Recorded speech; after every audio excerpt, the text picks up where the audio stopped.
हाँ बेटा, good morning all. कैसे हो बेटा? ठीक हो? Yes sir. पढ़ाई कर रहे हो साथ साथ? Good morning sir. Good morning बेटा।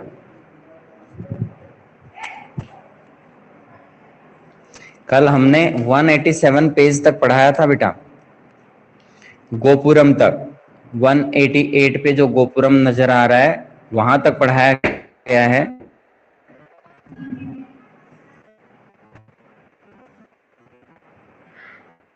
हाँ, इस पोर्ट्रेट तक पढ़ाया था, यहाँ तक।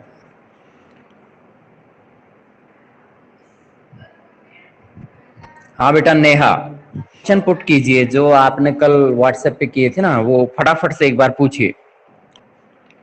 पहला, जैसे एक क्वेश्चन मुझे ध्यान है, ये जैसे सिंधु सभ्यता के कौन कौन सी वो आदर्श थे, कौन कौन सी वो बातें थी या मान्यताएं थी, ये इस तरह का क्वेश्चन था आपका एक, या कुछ और था बेटा बताना। हाँ सर, सोशल वैल्यूज कौन सी है? हाँ हाँ बिल्कुल, सामाजिक मान्यताएं या सामाजिक नैतिक जो बातें थी, सोशल वैल्यूज यही होती हैं बेटा। जो नैतिक शिक्षा, उनकी कौन कौन सी बातें थी जो आज तक भी प्रचलित हैं और जो उस समय मतलब सामाजिक मूल्यों के रूप में शामिल की जा चुकी थी। एक तो बेटा सामाजिक मूल्यों के अंदर समाज में रहने की जो परंपरा है, सामाजिक लोगों का होना अपने आप में सबसे बड़ी विशेषता है। तो ये लोग नगरों में रहते थे, यानी वेल एजुकेटेड थे और नगरों में रहते थे, तो ये एक इनकी सामाजिक विशेषता हो गई, सामाजिक मूल्य हो गए, क्योंकि ये लोग पढ़े लिखे थे। दूसरी बात, ये बेशक पढ़े लिखे थे लेकिन फिर भी ये अंधविश्वासी थे। ये इनकी एक, चाहे वो नेगेटिव रूप में हो लेकिन सामाजिक मूल्यों में ये भी आएगी।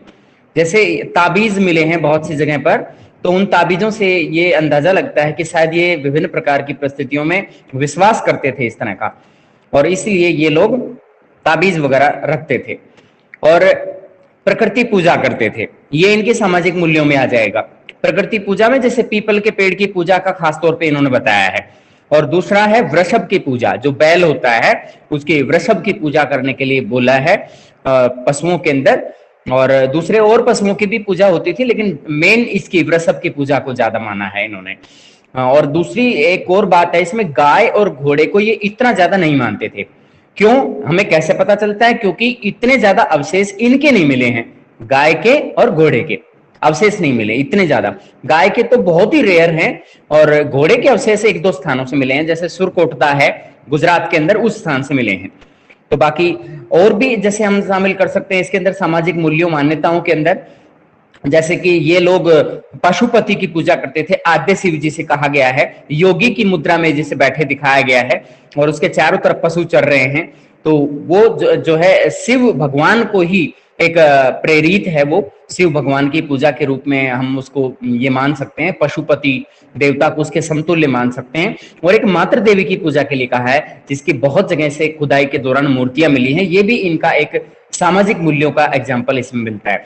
एक सामाजिक मूल्यों में इनका ये भी बता सकते हो कि जब व्यक्ति गुजर जाता था, मरने के बाद उसको दफनाते थे, दफनाने के साथ साथ विभिन्न प्रकार की वस्तुएं, ऐसा मान्यता थी कि शायद उनके मरने के बाद भी उनको इन चीजों की जरूरत होगी, इसलिए उनके साथ में दफनाते थे ये चीजें इसके अंदर। और सामाजिक मूल्यों के अंदर जैसे यहाँ पर ऐसे किसी राजा का शासन के बारे में तो कोई इतने ज्यादा प्रमाण नहीं मिल रहे हैं।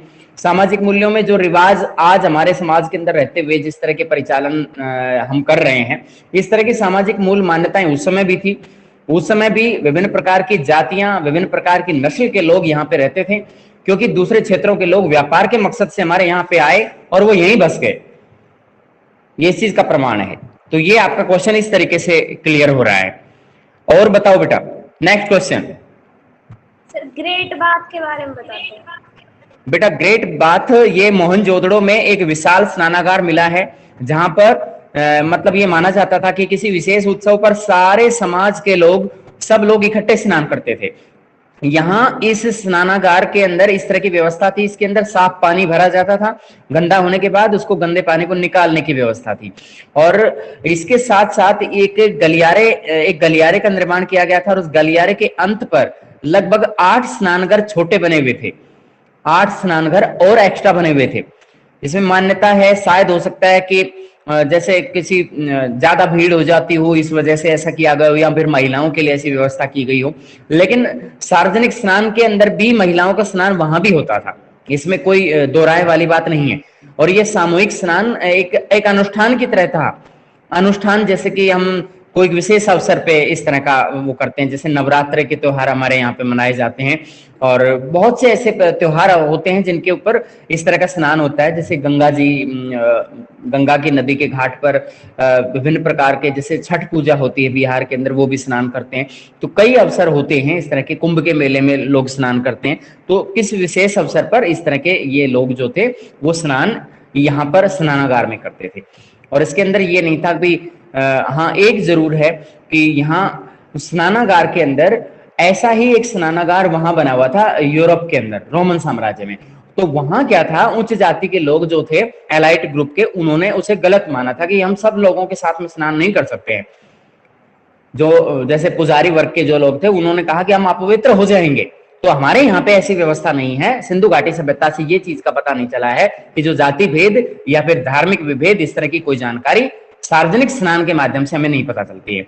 और ग्रेट बाथ का नाम विशाल स्नानागार के रूप में है। ये बहुत बड़ा स्नानागार था, इसमें और साफ पानी भरने की व्यवस्था थी, नहर के माध्यम से पानी आता था और उसको फिर निकाल दिया जाता था। इस तरह की व्यवस्था है। मोहनजोदड़ो शहर में है ये। यहाँ अनाज का गोदाम भी है और ये भी है। और बताओ बेटा, नेक्स्ट। सर मतलब घरों की छतें किस प्रकार से बनाई जाती थी वो बताओ। घरों की छतों का निर्माण यहाँ पे ऐसा था, लकड़ी का इस्तेमाल ज्यादा होता था, लकड़ी का। और उसके अंदर पक्के मकान होते थे। कुछ मकान ऐसे भी मिले हैं जिनके अंदर जो घरों की छतें हैं, लकड़ी के साथ साथ और मिट्टी का इस्तेमाल भी उसमें किया गया है, घर की छतों का। और कुछ छत ऐसी भी हैं जिनमें जैसे आज के समय में तो इतने मकान इस तरह के नहीं बनते, चूने का इस्तेमाल भी किया गया है। तो चूना होता है, उसका इस्तेमाल भी छत के अंदर किया गया है। और छत जो होती थी थोड़ा सा ढालनुमा बनाते थे, जिससे पानी को नीचे आंगन के अंदर उतारा जा सके और पानी आगे उसको नालियों के अंदर निकाला जा सके। इस तरह की व्यवस्था करते थे।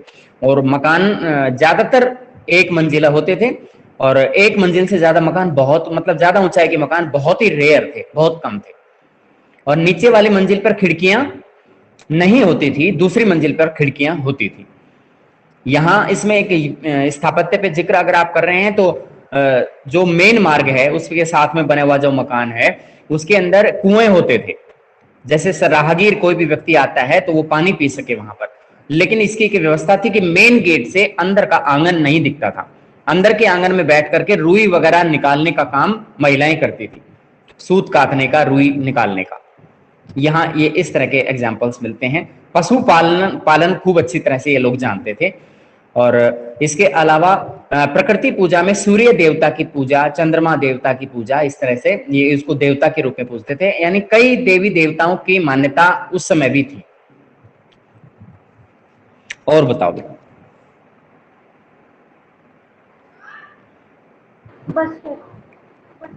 बस बेटा, ठीक है बेटा, अब आगे चलते हैं हम। यहाँ पेज नंबर 188, ये मदुरई के नायकों के द्वारा बनाया गया गोपुरम।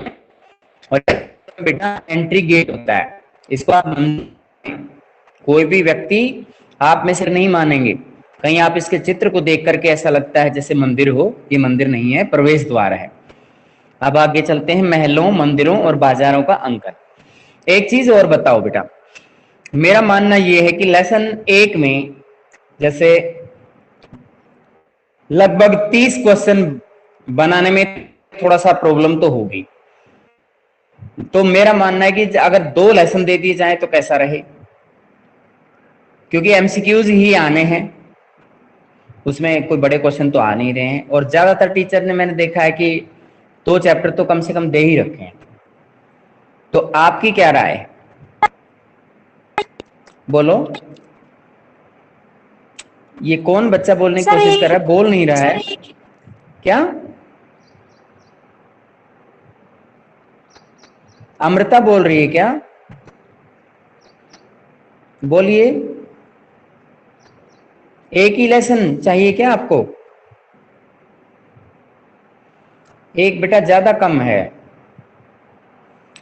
अगर मैं अपडेट करता हूं तो सभी बच्चों को मेरी आवाज सुन रही होगी तो हाँ, मेरा भी मानना यही है कि 2 चैप्टर कम से कम रिवीजन हो जाएगा तुम्हारा, कुछ तो फायदा हो तुम्हें। ठीक है बेटा, और 15 क्वेश्चन उसमें से आ जाएं और 15 उसमें से आ जाएं। वैसे लेसन 1 को आपने अपने स्कूल के अंदर अच्छे से पढ़ लिया, लेसन 2 भी कवर लगभग हो गया था, तो इन दोनों में इतनी दिक्कतें तो है नहीं। क्या बेटा?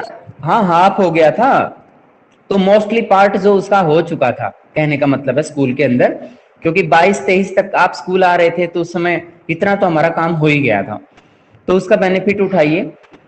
ठीक है बेटा, अपने आप को जांचिए, हर लाइन को पढ़ के देखिए, उसका मीनिंग निकालने की कोशिश करो, क्या उसमें बताया गया है, बारीक से बारीक चीजें, क्योंकि इन बिटवीन ही होते हैं बेटा ऑब्जेक्टिव टाइप क्वेश्चन। ठीक है, अब हम आगे चलते बेटा, महलों, मंदिरों और बाजारों का अंकन। हमने विजयनगर के विषय में जानकारी के भंडार का विश्लेषण किया है कि विजयनगर में कौन कौन सी जैसी जानकारियां हमारे सामने हैं। फोटोग्राफ, नक्शे, संरचनाओं की खड़े रेखाचित्र तथा मूर्तियां। बोलो बेटा, बोलो बोलो। सर ये ऊपर वाले पैराग्राफ से स्टार्ट कर दो। ऊपर वाले पैराग्राफ से, यहां से बेटा, सबसे ऊपर से या फिर बीच से?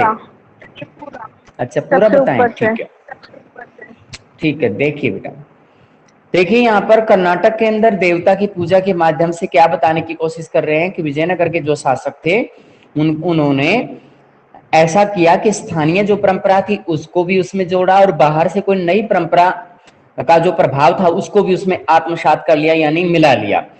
मंदिरों की तरह ही इस मंदिर में भी कई सभागार, रथ के आकार का एक अनूठा मंदिर भी है। यानी जैसे चित्र में हमने पिछले पेज पर देखा था, रथ मंदिर जो बना हुआ है, विठल मंदिर का जो रथ है, वो एग्जाम्पल आपको ये बताने की कोशिश कर रहे हैं कि ऐसे मंदिर भी थे जिनमें रथ के आकार में उन मंदिरों को बनाया गया था।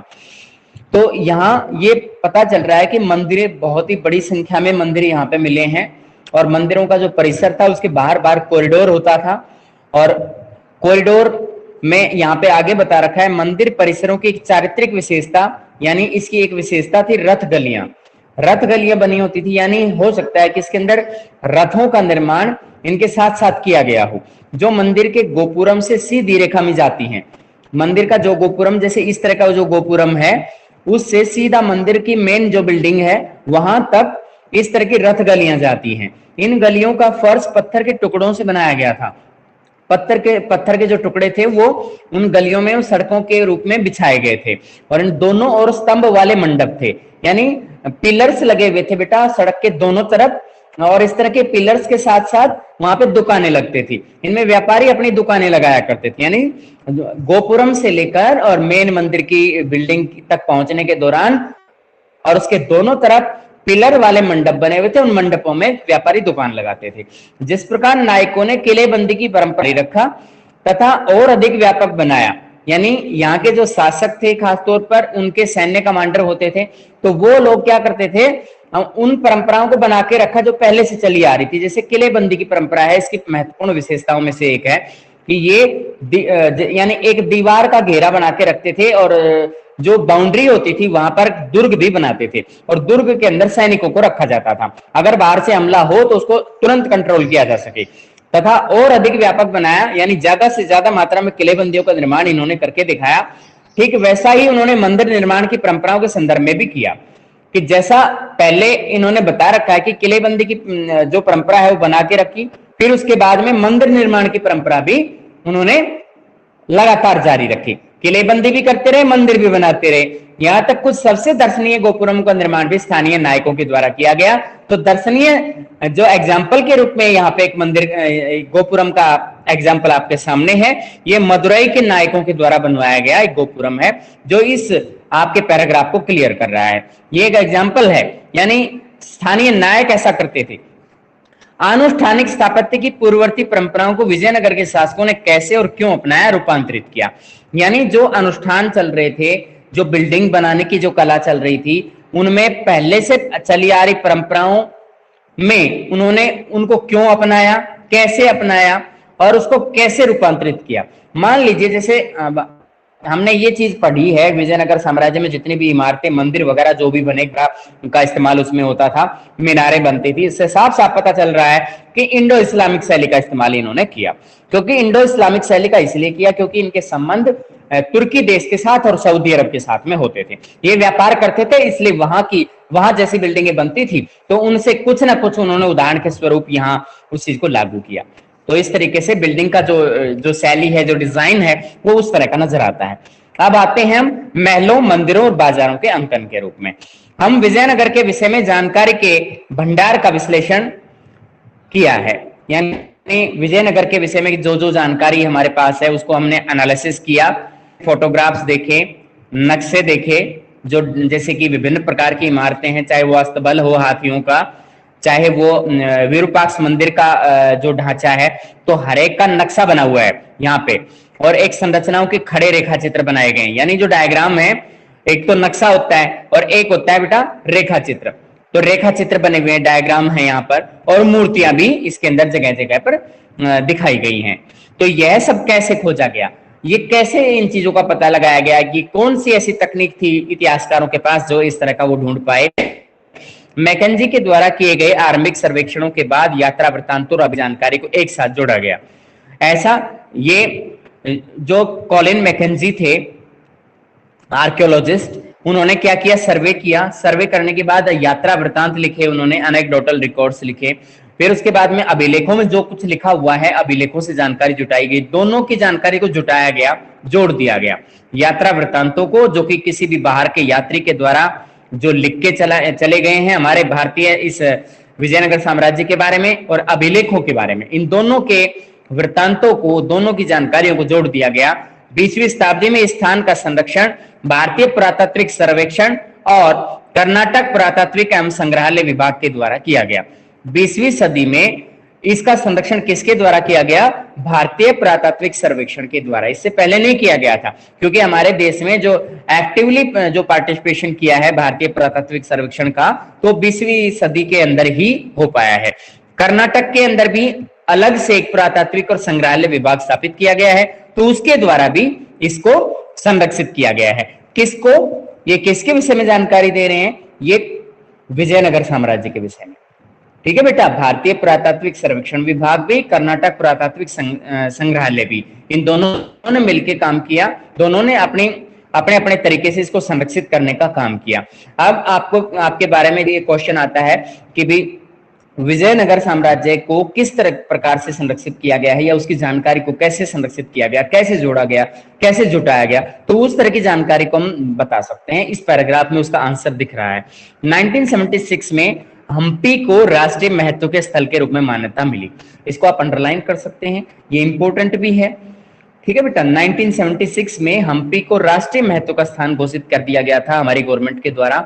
तदोपरांत 1980 के दशक के आरंभ में विविध प्रकार के अभिलेखन प्रयोग से व्यापक और गहन सर्वेक्षणों के माध्यम से विजयनगर से मिले भौतिक अवशेषों की सूक्ष्मता से प्रलेखन की एक महत्वपूर्ण परियोजना का शुभारंभ किया गया। यानी ये 1980 के दशक में क्या किया गया है कि जो कुछ भी उसके बारे में लिखा हुआ मिला, जो सर्वेक्षण के माध्यम से जो जानकारी मिली, जो भौतिक अवशेष मिले, जैसे मूर्तियां वगैरह मिली, जो प्रवेश द्वार मिले, नहरों के अवशेष मिले, उनके बारे में कुछ लिखा गया, बारीकी से उनके बारे में एक प्रोजेक्ट तैयार किया गया। परियोजना क्या होता है, प्रोजेक्ट किया गया। लगभग 20 वर्षों के काल में पूरे विश्व के दर्जनों विद्वानों ने इस जानकारी को इकट्ठा और संरक्षित करने का काम किया। इस प्रोजेक्ट पर कौन लोग काम कर रहे थे, 20 साल तक काम चला, और पूरे वर्ल्ड के दर्जनों विद्वान थे, लगभग 12 विद्वान। दर्जनों का मतलब यहां एक चीज भी निकल रही है बेटा, केवल 12 ना होंगे, क्योंकि 12 से ज्यादा होंगे। हो सकता है 2 दर्जन हो सकता है 3 दर्जन हो, 4 दर्जन लोग लगे हों इसमें, तो यहाँ पे दर्जनों लिखा हुआ है क्योंकि बहुवचन है, इसलिए हम इनको ज्यादा संख्या में मानेंगे। तो यहाँ पर संरक्षित करने का काम अंतरराष्ट्रीय स्तर पर किया गया। तो प्रक्रिया के सिर्फ एक हिस्से को बारीकी से देखते हैं, यह है मानचित्र निर्माण। यानी हम इस जो प्रक्रिया चली 20 साल तक, उनके सिर्फ एक पार्ट को हम देख लेते हैं, मानचित्र निर्माण को, कैसे उसमें मानचित्र निर्माण किया गया है। इसका पहला चरण यह था, संपूर्ण क्षेत्र को 5 वर्गाकार भागों में बांटा गया, कि जितना कंप्लीट एरिया है विजयनगर साम्राज्य का, हम्पी का, उसको 25 वर्गाकार भागों में बांटा गया। यहां आप देख सकते हैं ये वर्गाकार भाग इसमें किए गए थे, 5 खाने आपको नजर आ रहे होंगे, ये 25 भाग इसके किए गए हैं। ठीक है बेटा, इसी का एक और नीचे डिजाइन दिखाया गया है, इसके अंदर अल्फाबेट्स का इस्तेमाल किया गया है। वर्गीकरण जो है यहां बताने की कोशिश की गई है। अब नीचे पैमाना दे रखा है 0 से 500 मीटर, 500 मीटर यानी दो बॉक्सेस को मिलाकर के 1 किलोमीटर होता है। यहां जो पैमाना है वो छोटा पैमाना नजर आ रहा है, लेकिन एक्चुअल में ये बड़ा पैमाना है। इसमें बहुत बड़े एरिया को कवर किया गया है, इसमें छोटे एरिया को जूम करके दिखाया गया है। ये नीचे वाले का पैमाना एक तरह से जूम करके दिखाया गया है, लेकिन ये जो एरिया है ये आपका बड़े क्षेत्र को दर्शाता है। यहां आप देख सकते हैं कि जो पैमाना है वो 5 किलोमीटर दिखाया गया है, 5 किलोमीटर। अब आगे चलते हैं बेटा। प्रत्येक वर्ग को वर्णमाला के एक अक्षर से इंगित किया गया। जितने भी बॉक्सेस बने हुए हैं जैसे V, W, X, Y, Z, ये अल्फाबेटिकली हैं, आप देख सकते हैं। अल्फाबेटिकली आप देखिएगा क्या सारे वर्णों का इस्तेमाल इसमें किया गया है। A, B, C, D, E, F, G, H, I, J, हाँ यहां पे हो गया बेटा E, F, G, H, I, यहां पे I को नहीं दिखाया गया है, आप देख सकते हैं I नहीं है यहां पर। फिर L, M, N, O, P, Q, R, S, T, U, V, W, X, Y, Z, तो यहां पे कौन सा वर्ण गायब है? I। ठीक है बेटा, अब आगे देखिएगा। इसमें प्रत्येक वर्ग को वर्णमाला के एक अक्षर से इंगित किया गया है। इन वर्गों को पुनः और भी छोटे वर्गों के समूह में बांटा गया, कि जो छोटा बॉक्स बन गया छोटे टुकड़ों में बांटा गया, लेकिन इतना काफी नहीं था। यानी एक बार इसके 25 भाग कर लिए, 25 वर्ग बनाए, 25 वर्ग का प्रत्येक हिस्से के और उसमें टुकड़े कर दिए गए, इन छोटे वर्गों के और ज्यादा छोटे किए गए। अब इस प्रकार से ये इतना भी काफी नहीं था, और ज्यादा छोटे टुकड़े किए गए इसके बाद। तो इसका मतलब इसको कई बार बांटा गया उन आर्कियोलॉजी। प्रत्येक वर्ग को वर्णमाला के अक्षर से इंगित किया गया, फिर छोटे वर्गों को पुनः और भी छोटे वर्गों में बांटा गया। इतना काफी नहीं था, फिर और छोटे वर्गों को छोटी इकाइयों में बांटा गया, यानी इनको 3 बार बांटा गया है। पहली बार में ये 25, फिर उसके बाद में ये जो छोटा हिस्सा है, इस छोटे हिस्से को और ज्यादा छोटे टुकड़ों में बांटा गया, फिर और ज्यादा छोटे टुकड़ों में बांटा है। जैसा कि आप देख सकते हैं कि ये गहन सर्वेक्षण बहुत परिश्रम से किए गए थे, बहुत ज्यादा मेहनत की थी इन लोगों ने। इनसे हजारों संरचनाओं के अंशों, छोटे देवस्थलों, आवासों से लेकर विशाल मंदिरों तक को पुनः उजागर किया गया। ये क्यों किया गया था सर्वे? इस सर्वे में ये पता लगाने की कोशिश की गई कि जो ढांचा उस समय बना हुआ था, हम उसको दोबारा से करके देखें कागज पर कि कितना मंदिर में कितने मंदिर थे, कितना खेती के लिए जमीन थी, कितना उस पे गोपुरम बने हुए थे, कितने अस्तबल बने हुए थे। इन सब के अलग अलग इन्होंने उसके डिजाइन बनाए और आगे बता रखा है, लेकर विशाल मंदिरों तक कर उन्होंने दोबारा से इसमें उजागर किया।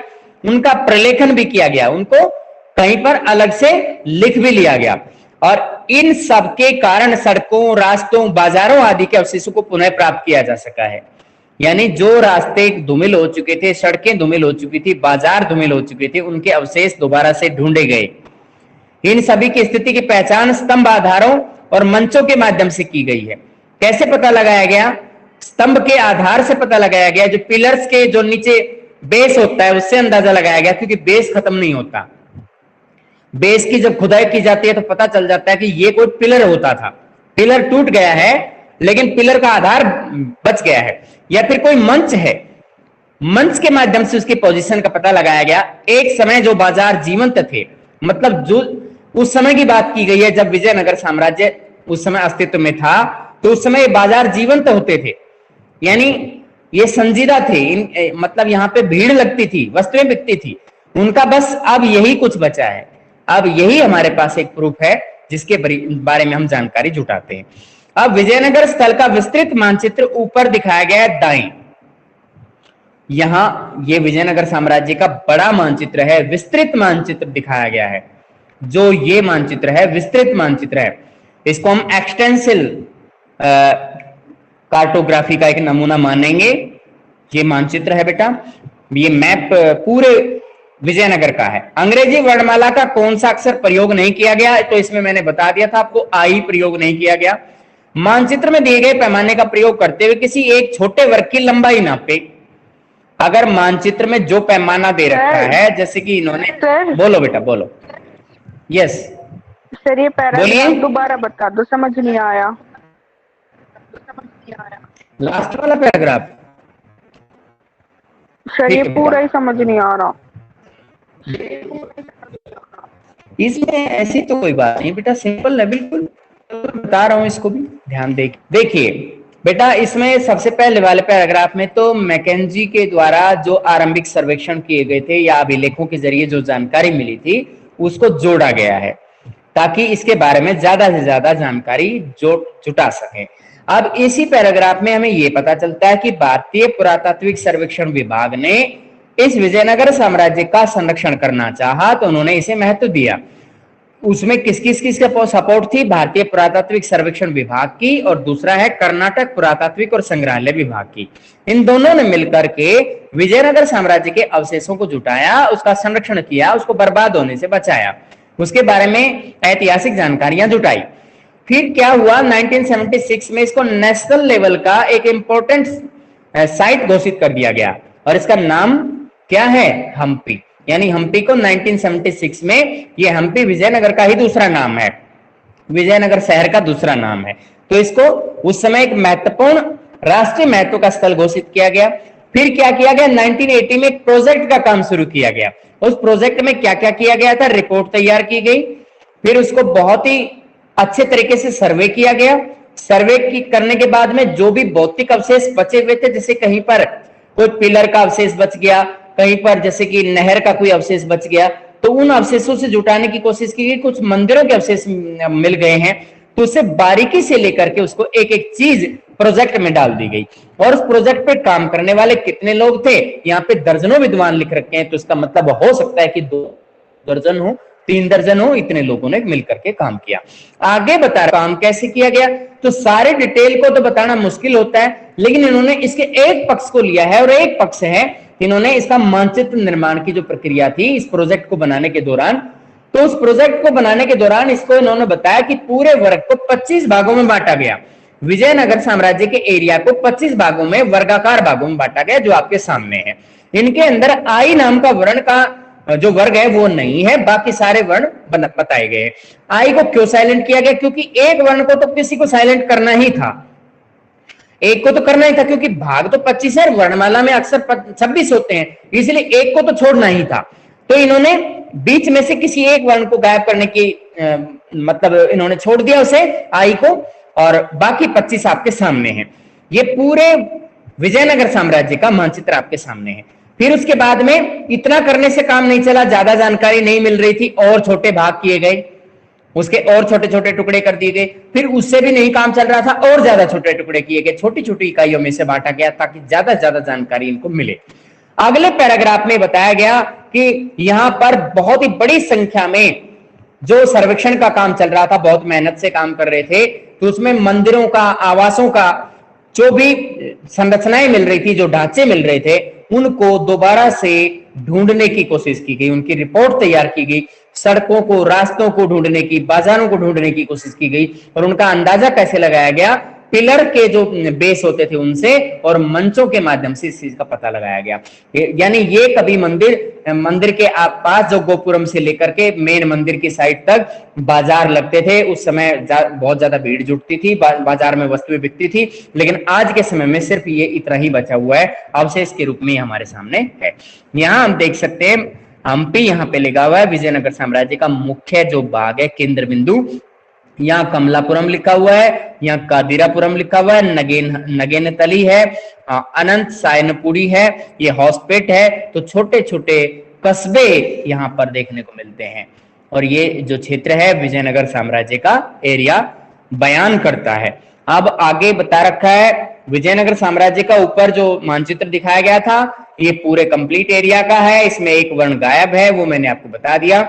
और इसमें इन्होंने पैमाना, इस पैमाने का इस्तेमाल करते हुए ये मतलब कोशिश बच्चों से कहा है कि आप एक छोटे वर्ग की लंबाई को देख सकते हैं, आप अपना पैमाना इसके अकॉर्डिंग देख सकते हैं, यानी 5 किलोमीटर। इस तरह के बॉक्सेस का इस्तेमाल करते हुए 1 2 3 4 5 बॉक्सेस को इस्तेमाल करते हुए इन्होंने 25 किलोमीटर का दर्जा इसको दिया है। नीचे देखिए बेटा अंग्रेजी वर्णमाला का यहाँ पे बता चुके हैं। इस मानचित्र में कौन सा इसका पैमाना ये नीचे है, दोनों के पैमाने डिफरेंट है। और जब पैमाना लिखना हो तो इस तरह का 0 से लेकर 500 मीटर यानी आधा किलोमीटर की रेंज रखी गई है। फिर नेक्स्ट जो पैमाना है वो 1 किलोमीटर यानी आधा किलोमीटर की रेंज इसके अंदर रखी गई है। तो यहां पे हम देख सकते हैं हर वर्ग को डिवीजन में बांटा गया है। यहां हम देख सकते हैं ये n कॉमन ले रखा है सब में n, और उसके बाद में A B C D E F G H I silent है नहीं है, वही सेम सिस्टम है। किसी भी एक वर्ण को उठा करके ऐसा किया गया है, यानी केवल एक बॉक्स का और बड़ा स्वरूप यहां पे दिखाने की कोशिश की गई है। एक बॉक्स यानी जो छोटी जगह थी उसको बड़ा करके दिखाया गया है। अब इधर देखिएगा बेटा, किसी एक मंदिर को पहचाने, यहां आपको एक चित्र दिख रहा है, मंदिर यहां पे दिख रहा है, ये बीच में ये है मंदिर, एक ये है मंदिर।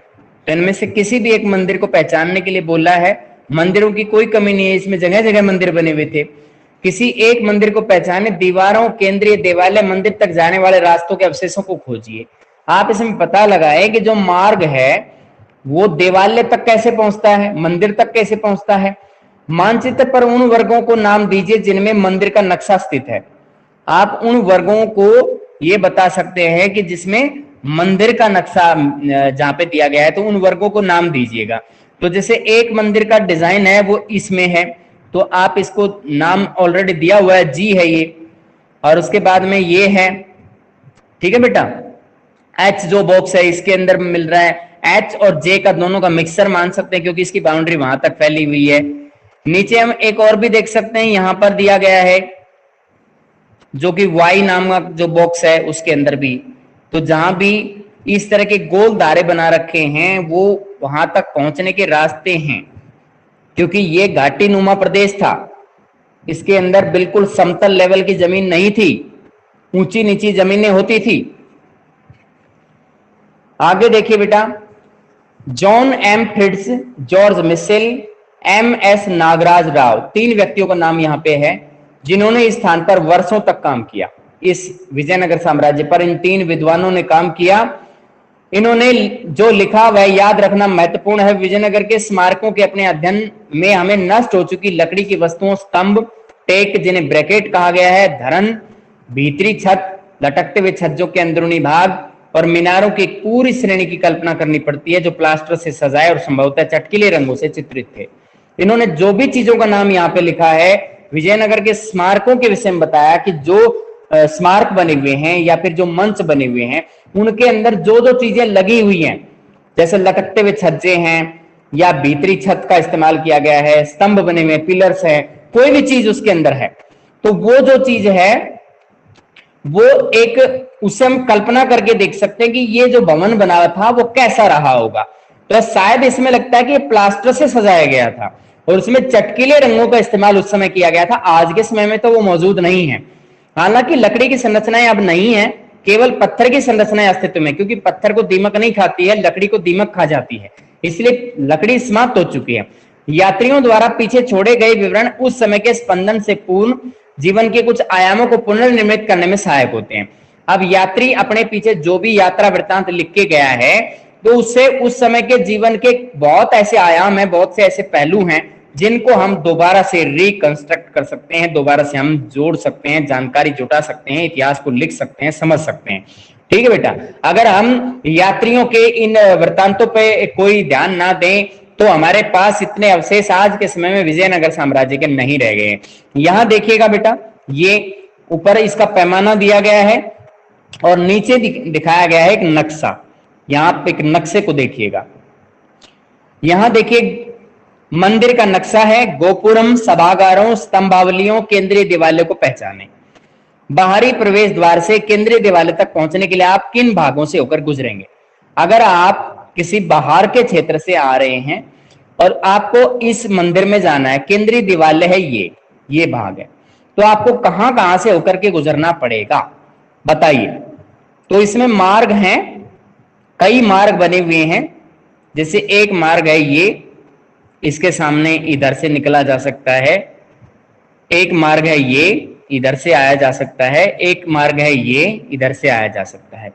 तो इस तरह के आपके सामने हैं। प्रवेश द्वार से केंद्रीय देवालय तक पहुंचने के लिए हम कौन कौन से भाग से गुजरेंगे? अगर हम इधर से आ रहे हैं तो सीधा यहां से आके सीधा एंटर करेंगे।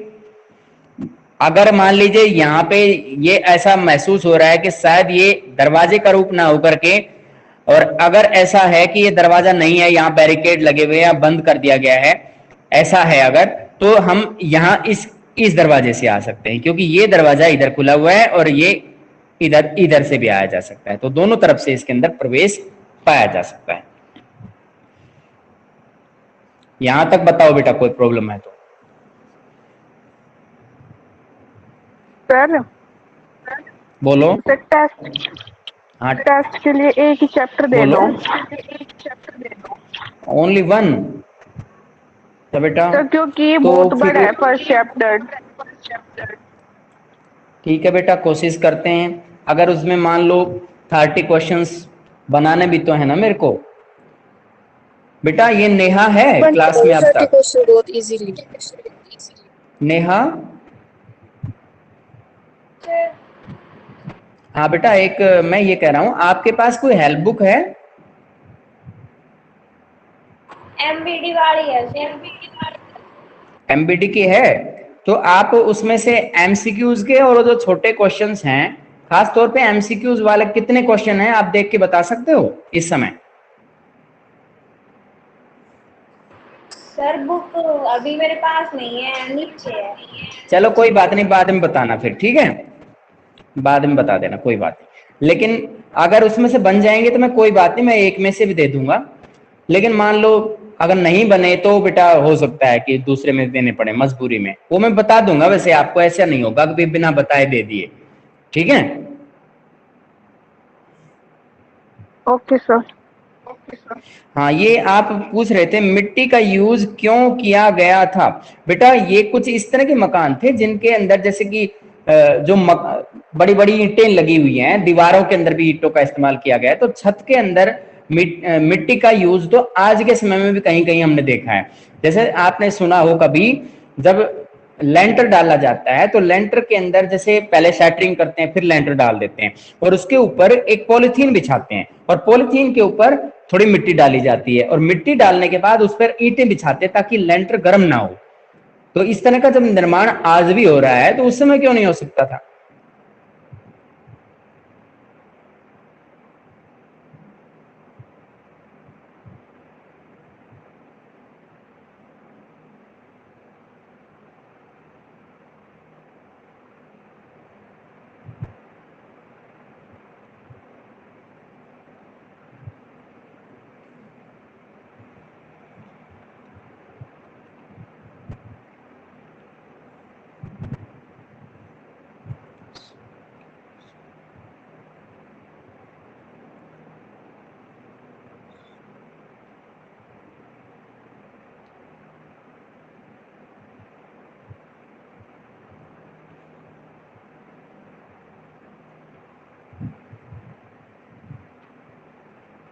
ठीक है बेटा, अब आप लीव कर सकते हैं। आपको इसके बारे में कुछ बताया है? स्कूल की तरफ से कोई मैसेज मिला है?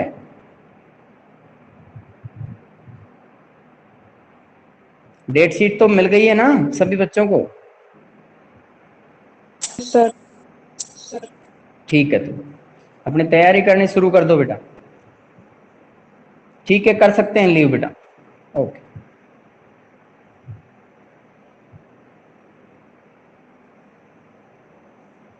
ओके, हिना बेटा कर लीजिए। ओके 0